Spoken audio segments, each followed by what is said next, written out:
బైకులు కార్లల్లో సీక్రెట్ అర్రలు తయారు చేసి అందులో గంజాయి పొట్లాలు పెట్టుడు, లారీ వెనకమర్ల కనబడకుండా క్యాబిన్ తయారు చేసి ఎర్రచందనం దుంగలు తెచ్చుడు, కూరగాయల నడుమ కోటర్ కీసాలు పెట్టుడు, ఆఖరికి అంబులెన్స్ లో సుతా ఇడవలేదబ్బా. సాటుంగా సరుకు సప్లై చేయాలని ఎన్ని ఇద్దలు పడాలనో అన్ని పడ్డరు. సేమ్ గిది సుతగ్గాసొంటిదే కాకుంటే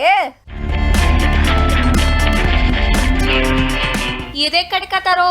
మట్టి దవ్వుతుంటే ఇటుకలు బయట పడుతున్నాయి. మీదికి ఒక వరుస కాదు, లోపట ఇంకో వరుస సుతా ఇటుకే. పుష్ప 3 నెంబర్ సినిమానా ఎట్లా? అయినా గింత సీక్రెట్ గా తీసుకురావాల్సిన పనేముందంటారా?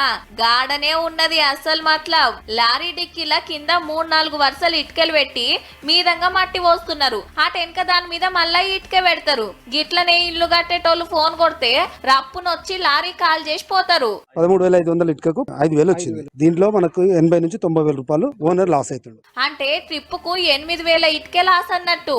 శంషాబాద్ లో ఒకళ్ళ తాన 13,000 ఇటుకెలని చెప్పి 1,10,000 తీసుకున్నారట.